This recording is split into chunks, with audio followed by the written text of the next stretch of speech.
This week on Another Movie Podcast, we talk about all things 2017, including the top 10 box office for the year. We also look at the top pirated properties for 2017. And we give our top 5 best and worst of 2017. One of the worst will be the intros to this show. That's okay. It's only taken me 6 attempts.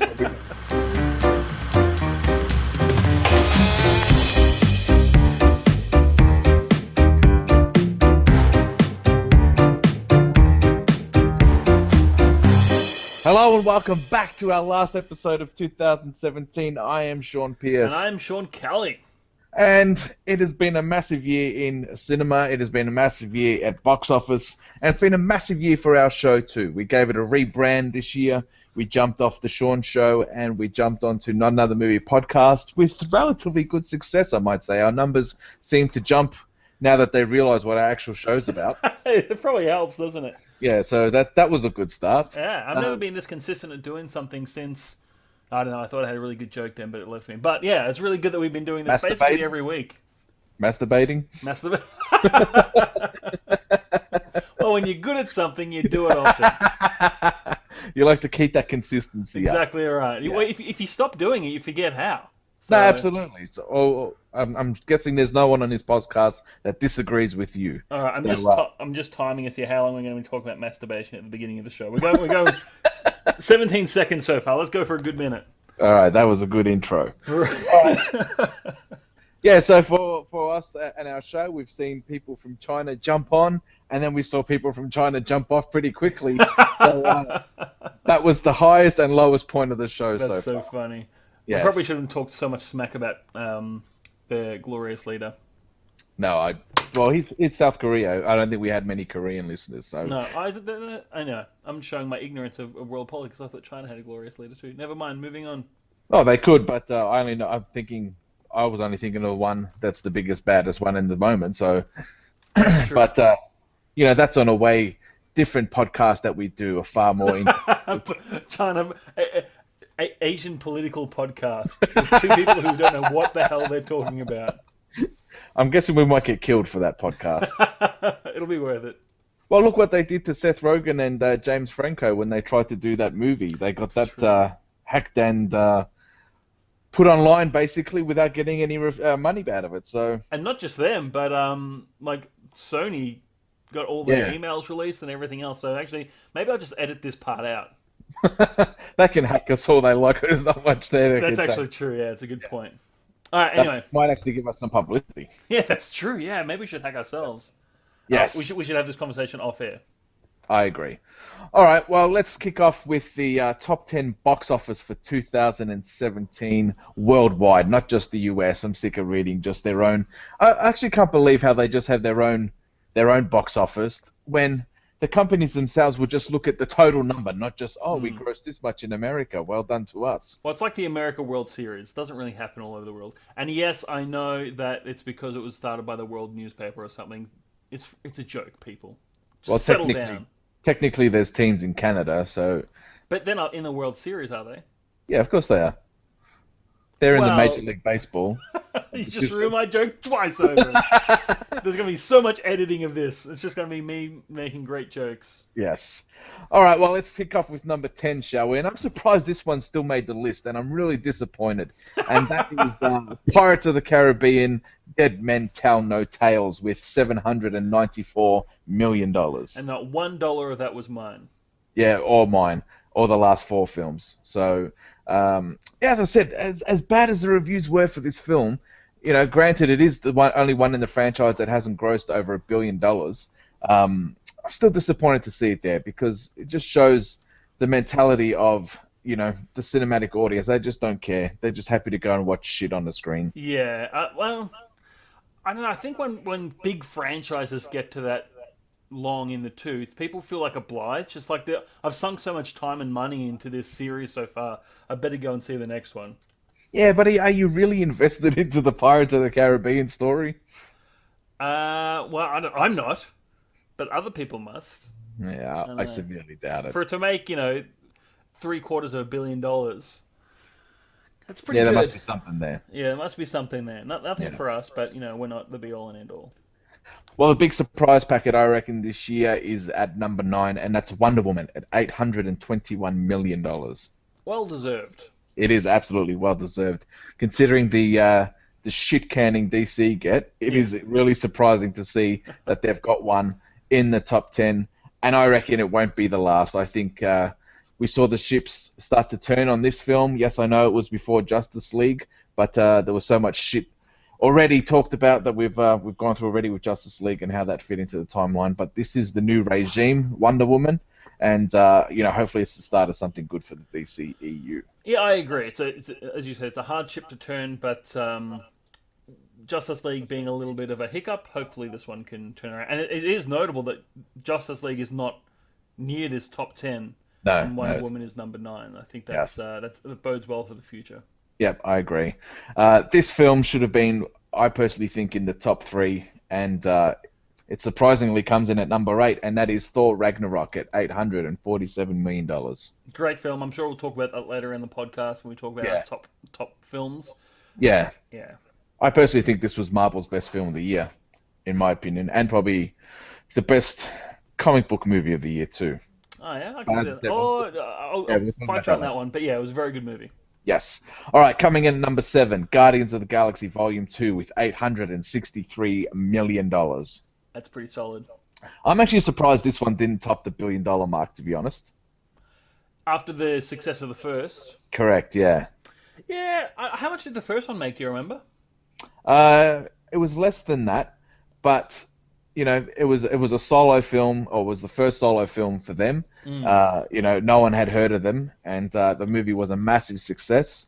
And as I said, I just would have thought this one, even though it did come pretty close to the $1 billion mark. Yeah. I thought this one might have got him over the line. Yeah, no, fair enough. Yes. I think they're still dealing with, even though they've had one movie, relatively unknown characters. Although, say that to Iron Man, I guess. Yes. All right, well, coming in number 6 is a film that I never heard of, and I had to do some research on it. And it is a film made in China called Wolf Warrior 2 at $870 million. And it looks pretty cool. This is the argument that we keep going back to, and it's something that Hollywood are touching on, but haven't really found that niche yet. Is the big China money? Like this film itself is made $870 million basically in China alone. It hasn't been released anywhere else. And look at the cash it made. So if they can find something that could tap into that market as well as what this film has, there's massive potential there. Particularly given that it was made for a budget of $30 million and made $870 million. That's insane. It's a pretty good return. But I love Yeah. I love that this is the plot line. China's deadliest special forces operative settles into a quiet life on the sea. When sadistic mercenaries begin targeting nearby civilians, he must leave his newfound peace behind and return to his duties as a soldier and protector. Like, it's such a generic plot. Like, That's got $870 million written all over it. exactly right. So anyway, maybe we should move to China and start making movies. Coming at number 5 is the rebirth of one of our favorite characters, and that is Spider-Man Homecoming with $880 million. Good film. It was a very good film. This was one as well. I thought maybe on the next one we might see, but this one came pretty close to the $1 billion mark as well. So it was a good investment and a good idea for Sony to touch base with Marvel. I think that there's been some talk this year about how there's actually been a slump in people going to see the movies. But the very fact that we're talking about the $1 billion being some kind of benchmark is pretty incredible. Yeah, it is crazy. And what's crazy to think is this film at number 4 only came out 2 weeks ago, and it's already skyrocketed up the charts, is Star Wars The Last Jedi. It's already made $934 million.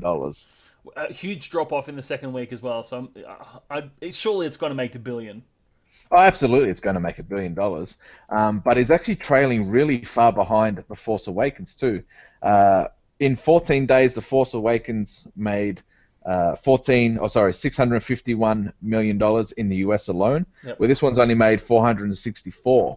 So there's a massive difference there. So as I said when we spoke about our reviews, I don't think it's going to get that massive return audience, from the Star Wars That's fans the thing. like the first one did. Yeah. Repeat viewings are where the big money is. Correct. Look, don't get me wrong, they've made a fuckload on this film.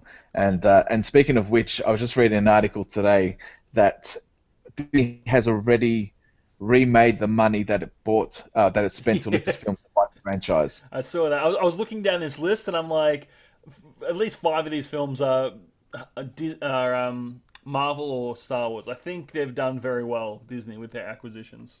Yeah, so they're saying with the combined sales of The Last Jedi, Rogue One, and Force Awakens, they've already surpassed the $4 billion that they used to buy it. That's crazy, and it seemed like such a big amount of money at the time. This is how crazy, like, that Fox or Disney bought out Fox for, was it $500 billion or Something something like like that. that? Where they've only bought Lucasfilms for 4.6. Yeah. It's crazy to think, the biggest franchise in of all time was only bought for $4 billion. Yeah, that's true. That is pretty crazy. I think George Lucas needs to fight. I think he was a bit fatigued at the time as well. He had Star Wars fatigue. He was probably happy to see it go. Yeah. Also, the difference is it's one man really, as opposed to a massive company. Yeah, and don't forget they've still got Indiana Jones as part of this Lucasfilm. So, once they start cranking out those films, and hopefully they get those right as True. well, there's more money they're going to be adding to their pockets. Big time. All right, well, coming in at number three, and it's no surprise that this one cracked the $1 billion mark. I think we called it when we spoke about the trailer, and that was Despicable Me 3 with $1,033,000,000. Yeah, you saw this one. Yeah, I didn't like it. Yeah, I did. I did. Yeah, As I said, I actually haven't even watched the first two. I just went oh, on this that's one. right. This one blind. The first So, one was okay, but the second one didn't do it for me. So this third one didn't even bother with. yeah. So as I said, it was no surprise that this one grossed $1 billion. I think Minions grossed $1 billion, and I think this Despicable Me 2 grossed $1 billion. So Yeah. the Minions are huge at the moment, and every film they pump out, I would hate to see how much the merchandise they make as I well. know. Even Mika, who has never seen a Despicable Me film in her life, whenever she sees them on television, I like those. Yeah, It's like, okay. they're just shot it out of the park with Minions. So well done to them. Coming in at number two, and this just makes me sick, to be honest, because I hate these films so much. And it's The Fast and the Furious came in with $1,235,000,000. Why do you hate them so much? They are just shit. They are just absolute dribble on a screen, and I just hate them so much. They've just gotten so far off how they started, and now they're just purely ridiculous films. It's just, I mean, yeah, I guess when you see cars running away from submarines on an ice shelf, it's a Yeah. little bit different from downtown LA Yeah. street racing. And shame on me for still watching them. That's all I have to say. That is funny. All right, well, coming in at number one, and it's a film that I enjoyed, and it's a film that you couldn't even get through. No. And we said, again, when we saw the trailer, this was a $1 billion film, and it finished at number one, and that was Beauty and the Beast. Yeah. Like nostalgia would have played a big role here, but again, it must have had those repeat viewings because you don't get those numbers without one or two people going twice. And it's one generation showing the next generation too. Like, Yeah, it's, parents who watched it when they were young get to take their kids to go and see it. yeah, that's true. So you got that generation money as well. So, it's no surprise that that one still sits at number two. And if they released Star Wars any earlier, Star Wars would have been at number one. Yeah, exactly right. And look, there's still 1 or 2 days left. Yeah, I reckon Star Wars will finish at about 1.8, I reckon, Yeah. to be honest. All right, well, let's go on to the most pirated TV series of 2017. And there's a lot of surprises on here, actually. We'll start at number 10, and I personally don't watch a lot of these, so starting at number 10 is Arrow. This one surprises me the most out of anyone because we've watched maybe the first season of this, Yeah. but then we couldn't go on. But everyone, everywhere that I've read, says that it just gets into becomes a terrible show. So who's Yeah. pirating this? Yeah, I have no idea. I watched season 1 and 2, then stopped. Then I started watching The Flash, and then when The Flash crossed over, I'm like, fuck it, I'll go back and watch it. And then, as you said, it just got so ridiculous that I just stopped watching both of them. Arrow poisoned you for the Flash? Yeah, Or- that's right, both of them. Oh, So I'm that's just like, you know what? No, I'm sick of these villain of the week stories. I'm just out of here. I'd Yeah. rather watch the dramas. well, there you go. People obviously want to watch it because they're pirating the hell out of it. Yes. Coming in number 9 is Suits. This is another show that I started watching, and this I thought it was a case by case case of the week storyline, so I stopped watching that as well. But apparently, it's very popular. It is a good show. And I can understand why it was pirated because it came out in the States so much longer than it came out in Australia, and it's a very popular show. Jack and I watched it. Kids at school were watching it. Like it appeals obviously to a lot of various demographics.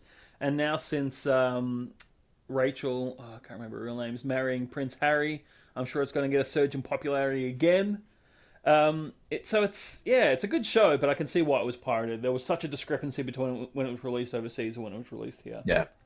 Another one, and this is one I haven't even watched the trailer for and actually know nothing about, but I'm guessing it's about the title, and that's Vikings. You never even heard about this one?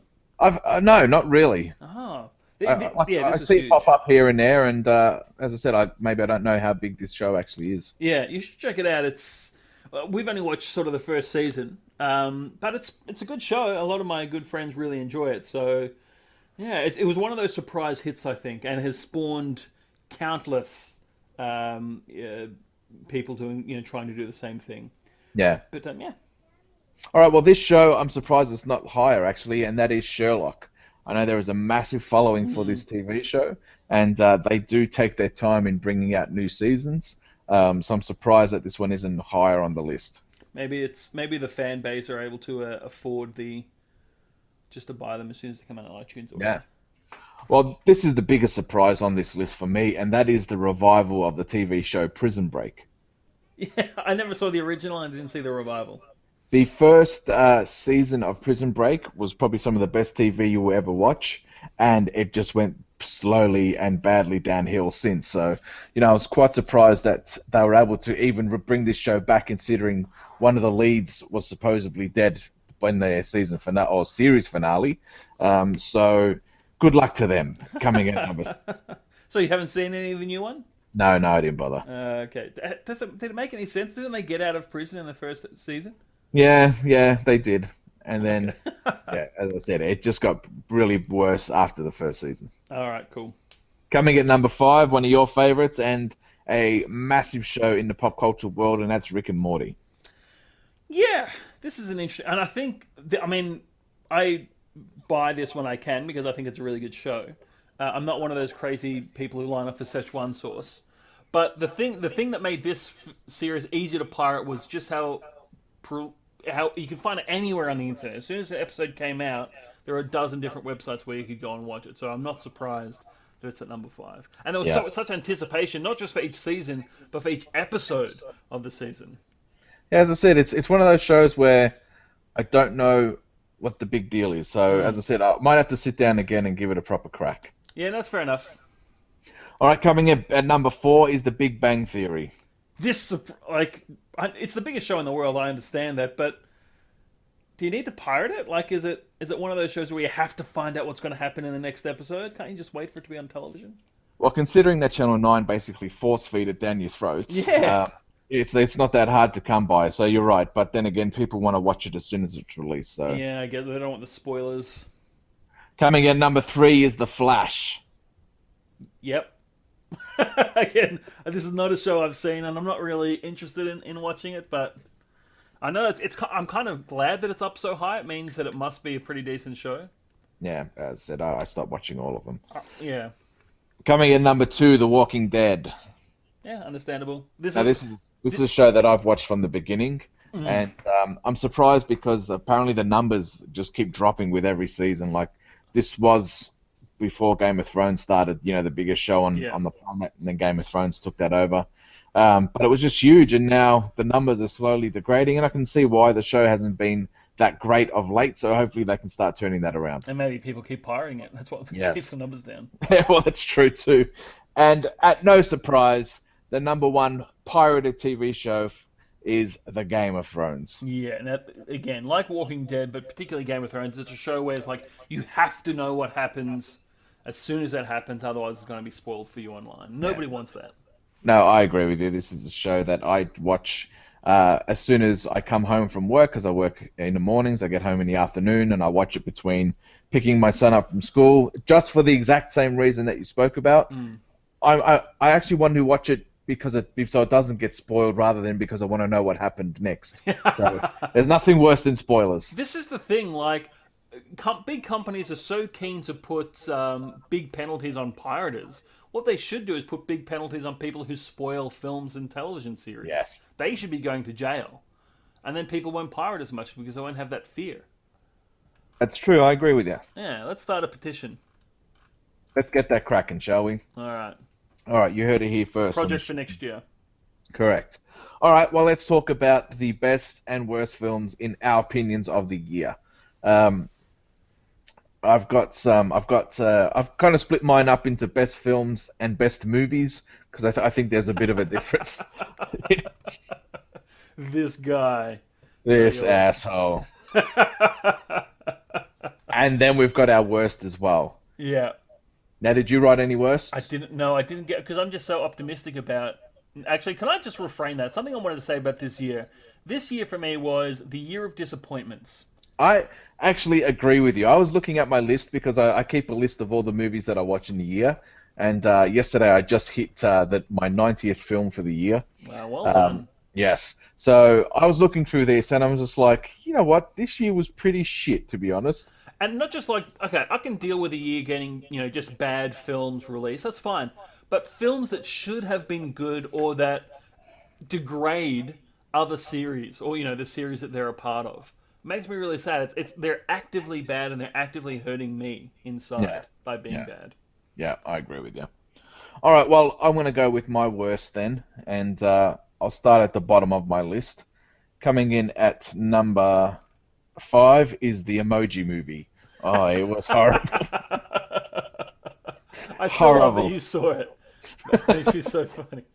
As I said, I've said this 1,000 times. I'm happy to go watch anything with my kids as long as they get into wanting to go to the movie. So as I said, I'm happy to go through the trenches to get through the light at the end of the tunnel and see good films with them. Yeah, okay. All right, you coming don't out. want to poison them on the way through. That's true. As I said, I made that mistake with Fantastic Four, and I'm slowly learning from that mistake. All right. Coming in at number 4 is the Adam Sandler film Stanley Wexler. Again, I've spoken about this. I don't know why I get sucked into watching his films. I just keep hoping that one day he's going to redeem himself, and he just never does. It was just like I keep going to an ex-girlfriend who keeps cheating on me every time we start a relationship. I don't know why I keep going back, but I do. That movie he did with Dustin Hoffman on Netflix was pretty good. Yeah, I tried to watch that as well, but I just couldn't get into it. Yeah, fair enough. Yeah. Coming in at number 3 is The Smurfs: The Lost Village. Now, this was actually worse. This was actually worse than the Emoji Movie. That is crazy. You're crazy.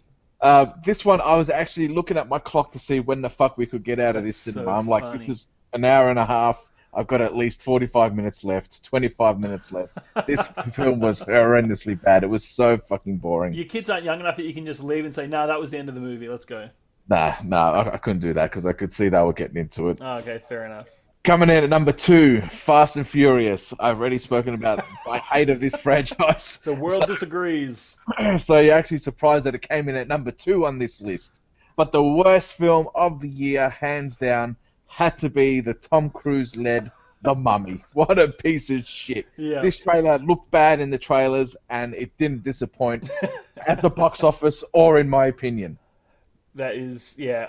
Everything I heard about this movie was bad. The trailer did not look interesting at all. I'm glad I avoided this movie. In fact, I avoided every film on your worst list, and it makes me feel like I've had a better year than you. Yes, you've definitely had a much better year than I. All right, well, I'm going to go with my best movies for the year. All right, best movie. So this is slumming it. Yeah. So this is my top 5 movies of the year. And I'm going to give some honorable mentions. The film that I just watched yesterday, actually, and it's the new Pixar film Coco. This movie was so fucking good. I want to see it. Everyone's saying it's awesome. Yeah, and it hit me on an emotional level that I was not expecting. Wow. I got to admit, I actually had tears by the end of this film. Probably due to circumstances that happened this year with the passing of my grandmother. So it touches on remembering your ancestors and never forgetting them. So it really struck an emotional nerve for me, and the film itself was fantastic. So as I said, I don't know why anyone else can't replicate what Pixar are doing, because their last, fair enough, Cars wasn't that great, but Inside Out and Coco have to be two of their best, and they're not just kids movies anymore. They're just movies that you can take your family to. They're just so great. And the other honorable mention for the year is M. Night Shyamalan's return to the big screen with something good, and that was Split. Yeah, I really enjoyed this one. I think everyone was happy that this one worked, because I think everyone was kind of rooting for M. Night Shyamalan. Yeah, now, as I said, people enjoy his films, and he's just finished wrapping production on the sequel to Split, Glass. So I really can't wait to see what he can deliver in this world that he's building. 2018, man. Yes. All right, top 5 movies of the year. Number 5, Wonder Woman. Absolutely knocked it out of the park. I thought Gal Gadot was stunning in this film. Patty Jenkins' directing was sensational. The color palette that they used and the emotion they were able to bring out of this film and this story, and hopefully bring hope back to the DCEU. She really, really, really did well in this film. Yeah, 2/3 of a really fantastic film. Yeah, I agree. As I said, they stayed. I personally don't think there has been a good third act in possibly any films except for maybe Civil War, when they didn't have a villain that came out of a sky that they had to kill. Yeah, that's a good point. When you think about it, Civil War is the only film that didn't have a villain like that, because the villain wasn't even a villain. It was just a story of them turning on each other. So, as I said, I don't think any comic book movie has done that well. Number 4, the Lego Batman film. I love this film so much. I'm a big Batman nerd, and there were so many Easter eggs and so many references back to other Batman films that came before it. So that was a big love fest for me. Coming in number 3 is Logan. Hands down the best Wolverine film, and possibly the best X-Men film that they've put out so far. I was tossing and turning whether to put this in my film list, but I decided to keep it in the movie list, considering it is still a comic book movie. See, it's attitudes like that, man, that'll stop these cinematic masterpieces from winning Oscars. As I said, I was completely torn on where to put this, but that's what my wife said on her wedding night. But I couldn't take anything out of my film list. Yeah, fair enough. Coming in at number 2, Spider-Man Homecoming. Wow, what a return for Spidey. He was sensational. Tom Holland's knocked it out of the park with this film, and I'm so glad that Sony and Marvel were able to get their shit together to give us this version of the Spider-Man that I wanted to see from the beginning. We actually see an actor who looks like a teenager play a teenager and play Spider-Man. With the accent. Correct. And he just kept his street-level roots in this film. He didn't have to go and save New York City. He was able to stay street-level. He was still able to stay your local neighborhood Spider-Man in this one. And I thought this was a great start, rather than throwing him into something where he had to save, the world, like these other Spider-Man films. Light into the sky. Yes. And the number 1 movie for me was Thor Ragnarok. Taika Waititi's big Hollywood film did not disappoint. I love this film so much, and I really can't wait to see this one again. Yeah, nice. I have to check it out. It's a very good movie. All right, going to top 5 movies. I didn't do film and movie split. I just did movies because I am a plebeian. Let's hear them. All right, so number 5, and we've got some overlap, but that's understandable. But number 5 was Murder on the Orient Express.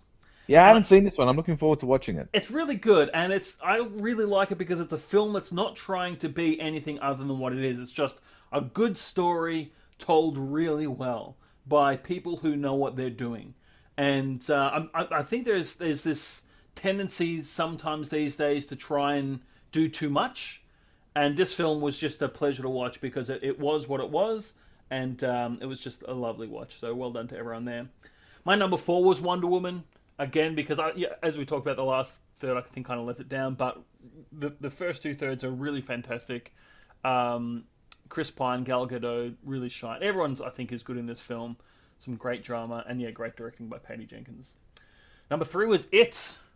This is a film which has really stuck with me throughout since we saw it at the cinema together. Again, it's a film which just does what it wants to do really, really well. And Now, I it's was actually going to put this on my list, and I didn't know where I was going to put it. So I'm actually glad that you put it on there, to be honest. oh, good. I think it's just again like Murder on the Orient Express. It is what it is, and it's just really well made by people who know what they're doing. It's not trying to be anything else, and it's the first horror film that I've been really interested in a long time, and actually thinking, when's the sequel going to come out? Because Yeah. it gets you excited. Uh, Good on you for putting it on your Yeah, list. thanks.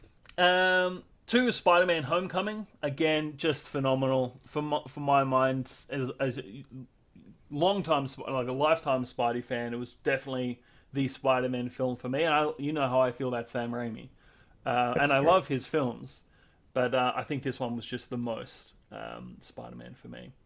And I put Logan as number one because I thought it Ooh. really, um, as you were saying, like it really bridges the gap between the cinematic and the popcorn. And I think the reason why I'm so excited by that film is because they took a known property and sort of in the opposite vein to it and Murder on the Orient Express, they tried something and they just did it really, really well. They showed that this genre can be more than what it is. It's like Alan Moore coming along in the 80s and redefining comic Yeah. books. These guys came along and redefined what the superhero film could be. So, and Deadpool did that as well to a certain extent, but I thought Logan, it was a cinematic film.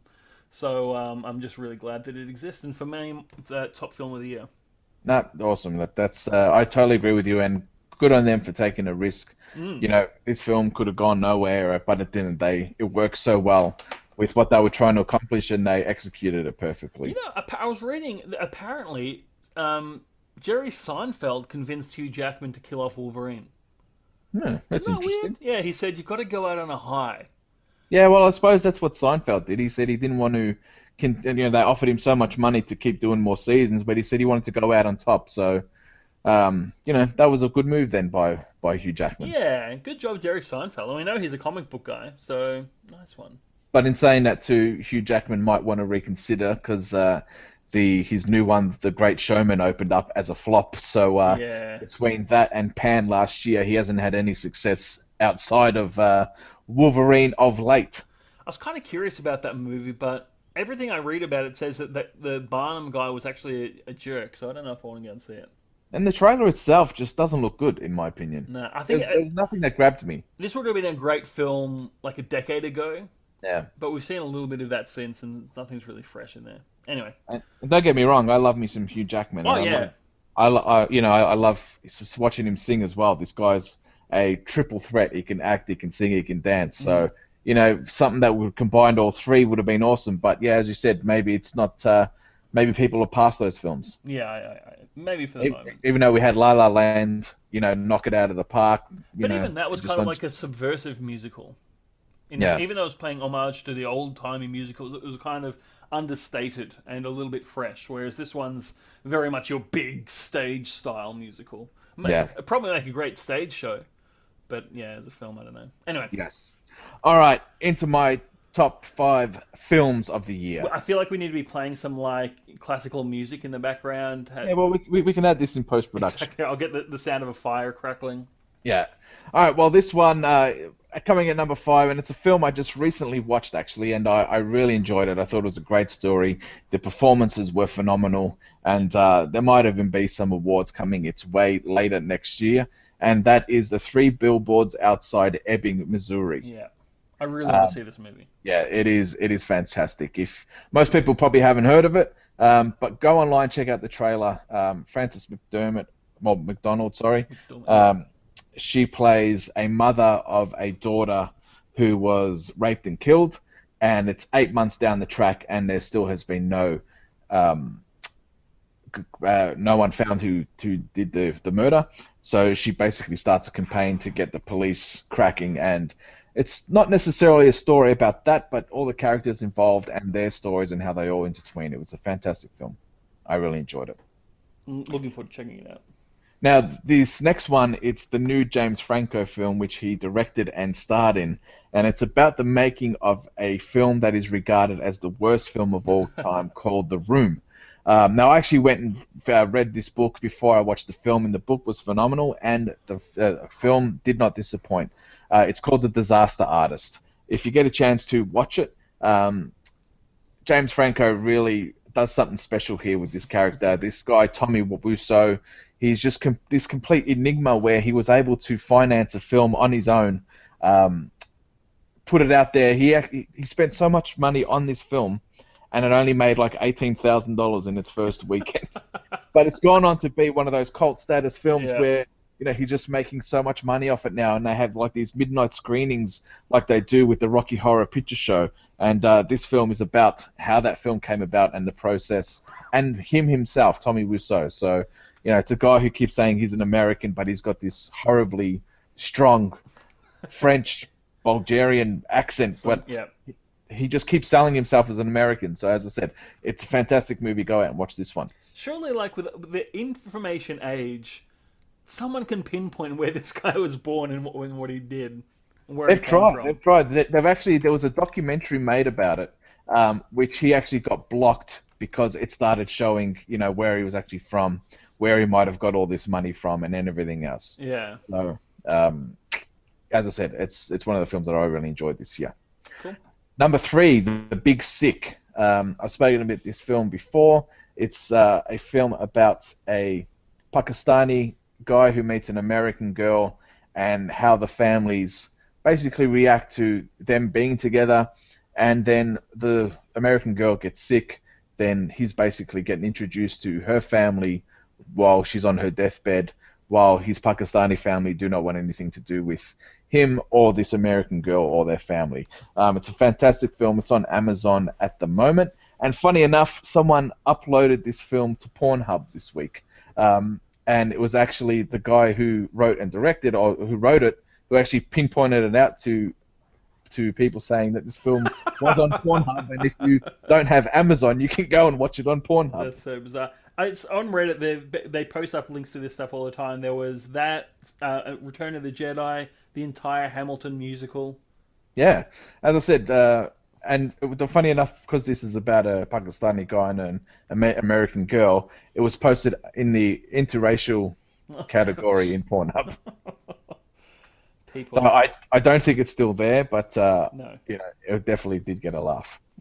Coming at number 2 was a film that came out early this year, and another film that really stuck a chord with me, and that was the Australian film Lion, with Nicole Kidman, David Wenham, and David. I can't remember what his name was, but it's about a boy who gets lost in India. He gets adopted to an Australian family, and then later in life he uses Google Earth to try and track down his mother. The film is fantastic. If you don't have tears in your eyes by the end of it, you're not human, basically. You are a robot. Correct. It's this great Australian film, and if you get a chance to go watch it, the guy's name was Dev Patel that I was trying to get out. That's right. All right, my number 1 film of the year, and this film just blew me away on so many levels. I love this director so much, and he hasn't done anything apart from Interstellar that I thought has been really disappointing, and that was Dunkirk. This film is a technical masterpiece. He loves to do everything so practical, and I went back and watched the making of this film, and just what he's able to get in camera and not use and not rely on special effects is so good. And the way he cuts 3 stories together into the one piece, and the final act is just so mesmerizing and so captivating, and you're just like, how the fuck is he pulling this off? But he does, and it's a great story about these English soldiers that were left on the banks of France, and civilians from England crossed the English Channel to actually go and pick up these soldiers while they were getting bombed and gunned down by the French and the Germans. Or not the French, sorry, the Germans. So it's a great story, and based on as much fact as they could possibly get. Yeah, I wasn't as sold on this movie as you were, but I'm really glad. Like, I can definitely see the technical achievement that this film is. Yeah. The guy is a master filmmaker. He is, yes, I agree. And I'm surprised that we're so divided on this one, but we've had our debate on this one, so... Yeah, you can have a look at it. Yes. All right, well, that wraps up 2017. I just want to go through some films that we're expecting, more comic book films that we're getting in 2018, and there's a lot of good ones here, so let's just run through a few. In February the 16th, we're getting the new Black Panther film. Yes. And it's so cool that we're getting a Marvel film so early in the year. Usually we've got to wait, till May, June, July even. So to get one in only a couple months' time is kick-ass. Yeah, I'm very excited. In preparation for the other great one that's going to be coming out next year. Yes. All right. In April next year, sorry, we're getting the New Mutants. This is the trailer that we saw that looks nothing like we've seen before. They're going for like a horror feel for this, and good luck to them because it's something that we haven't seen before. Kind of what they did with Logan. They're bridging another gap between comic book and horror films, so that could be anything really. Yeah, which is awesome. I think that's a cool idea. Then we are getting. Avengers. Sorry. That's Then right. we are getting in May. We are getting Avengers: The Infinity War. I don't know why I got completely sidetracked then. This is the big one. This is 10 years in the making. Yeah. Well, it could be 11 years by the time we get there. This could be the one that changes everything in the Marvel, or could be in the MCU, or could be the next one after that. I'm expecting to see a lot of deaths. This one, I'm taking the day off to go see the first one because if any fucker spoils this for me before I watch this, I will smash a laptop over their head. I'm definitely going to do that. Yeah. In June, we're going to see Deadpool 2. We're going to see, hopefully, a lot more of what we saw in the first film, but on a different level. Yeah, I think bringing in Cable, like a time traveling guy, you could go anywhere with this. I don't want to see any more of this film. I'm happy to wait to see Cable. I don't need to see anything else. Yeah, I'm down. In July 6th, we're getting Ant-Man and Wasp. That's exciting. I'm really happy to see Paul Rudd again. Yeah, I can tell in your voice you're really excited. I am. I was one of the few people who actually didn't mind the first one. I thought it was a fine movie. Yeah. Yeah. All right, in July 20th, we're seeing Alita, the Battle Angel. This is more from a manga background, as far as I believe, so that one could be cool. I think Robert Rodriguez is directing this one, so it will be cool to see him back, to hopefully what he can get to before he started doing Spy Kids and Sin City Part 2s and everything else. In July 27th, we're getting a Teen Titans Go, the movie. It's an animated film, but I know I'll be watching that one. October 5th, we're getting Venom. So I'm really interested in what they can do with this one. I don't know how they're going to do this. I just got a feeling we're going to be disappointed by this film. I can sense it already. Such a good cast and potentially a decent story with what's been leaked so far, but yeah, we'll see. Yeah, we'll see. And then to wrap it all up, November, we're getting X-Men: The Dark Phoenix. So we're going to finish on a flop. Okay, got it. Yeah, we're going to finish on the disappointment for the year. And when you think about it, we could all have the good ones, before August. And then for the rest of the year, we'll just be waiting for the next Avengers film. Yeah, exactly right. We do have Aquaman in December, which could be okay. Yeah, well, that's true. All right, well, that wraps up everything for 2017. I want a massive thank you for everyone who's continued to listen to our show and listen to two idiots talk about films. It is truly humbling to actually see people listening to our show. Yeah, no, we really do appreciate it, and we hope to see you again in next year. Absolutely. Big thank you to you, Sean Kelly, for keeping this going. We went through a mid-year slump, but we got it back up and running, and big thank you to you for contributing to everything you do to the show. And to you, man. It's one of my favourite times of the week or fortnight, depending how we go, so I love it. All right, well, that wraps up our last show for 2017. I am Sean Pierce. And I am Sean Kelly. And let your new year be a new year until next year. Hang on, that didn't sound right. Let your new year be a good new year until next year. That's good. All right.